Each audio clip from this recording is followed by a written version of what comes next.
More than 700,000 gallons of roaring water rush from Niagara Falls every second. To stand in its presence is magnificent. It's also a hugely spiritual place. You know, we understand that there's certain power there, and I think we can all feel it when you go to the falls. You can feel it in the air. It's an energy generations of the Tuscarora Nation, who historically settled in the Niagara Falls region, revere. This is a photo of Chief Will Henry Geha.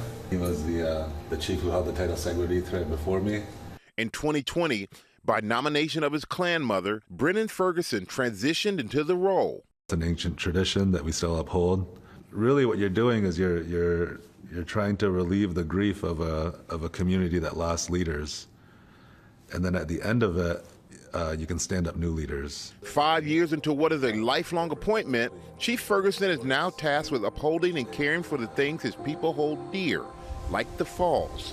There's two main points: our connection with the rest of creation, you know, nature. We have these other parts of the world, you know, for us to use to survive. And we're just thankful, and we acknowledge it's really evident in our ceremonies and in the language and even in our treaties. And each of us have equal rights to it. But none of us can exploit it. We can't take more than we need. Along with the rest of his community. What's great is all the names you can see, who lived where, and follow your family. He's preserving a rich history that was nearly erased by American assimilation efforts. And the idea was to take Native children off the reservation from their families and put them in boarding schools to force them to speak English, to change their religion to American religions, to live like Americans and not to be Native. It's really not ancient history. People that we know that are alive today are survivors of boarding schools. My grandma gave me one of them.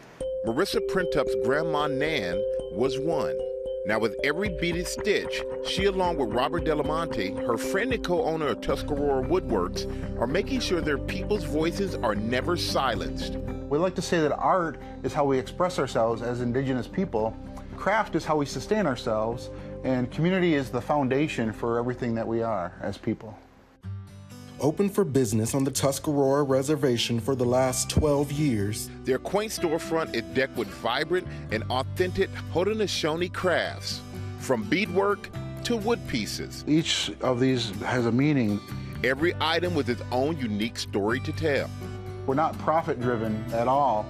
We feel we have a responsibility to give back to our community that supports us, to uplift Indigenous people, to teach both Indigenous and non-Indigenous people about our culture, about our ways.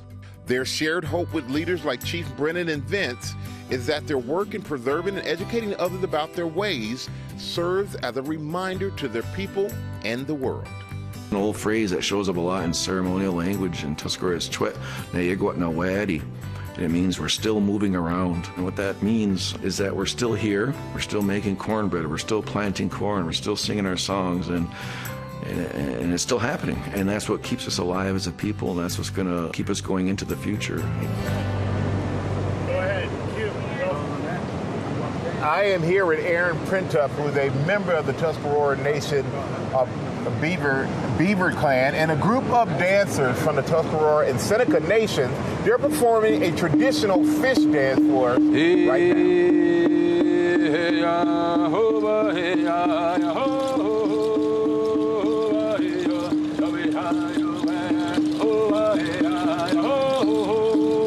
Aaron, we know the singer kicking off the dance with an announcement. Can you tell us what's happening with the announcement today? Yeah, so what Alan did is he announced in Seneca the next song that we're going to be singing and dancing. He also announced the lead singers and dancers as well, and he said that we will be dancing the fish dance. And what's the significance of the fish dance? So the fish dance is one of our many social dances that we have among the Haudenosaunee. And our social dances are meant for entertainment, enjoyment, and really creating a sense of community and interaction among our community members. And when you hear fish dance, why is it you name it fish dance? Why is it called fish dance? So this dance, the story goes, it originated because our people really appreciated the fish, which was a part of their sustenance, a part of what helped to support the life of the communities. And so this dance symbolizes, if you watch at certain points, the dancers weave in and out. Yeah. And that kind of symbolizes what they saw with the fish as they swam up the rivers, spawning as well. And even the direction in which they dance is important. Yes, with our social dances, we always dance counterclockwise.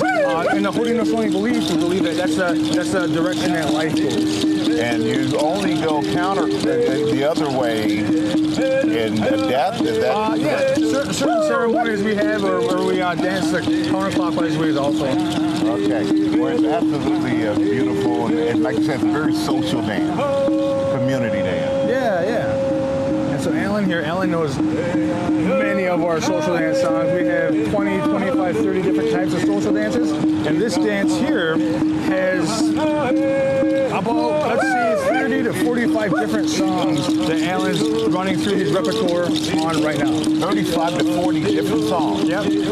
That's a lot of dance. Yeah, and that's a lot of memory as well for Alan, who, like I said, knows many of our social dance songs. Well, I appreciate this. It's really beautiful, and it's great to get a chance to see everyone do the fish dance and understand the significance behind it. Yeah, another interesting thing about our social dances, Michael, is that if you notice, if you watch the dancers, each dancer dances their way. There's no specific step for the dance. Each dancer is an individual, and it's up to them to create their step and their dance for the song. Well, we appreciate you coming here and explaining everything and creating this special moment for us.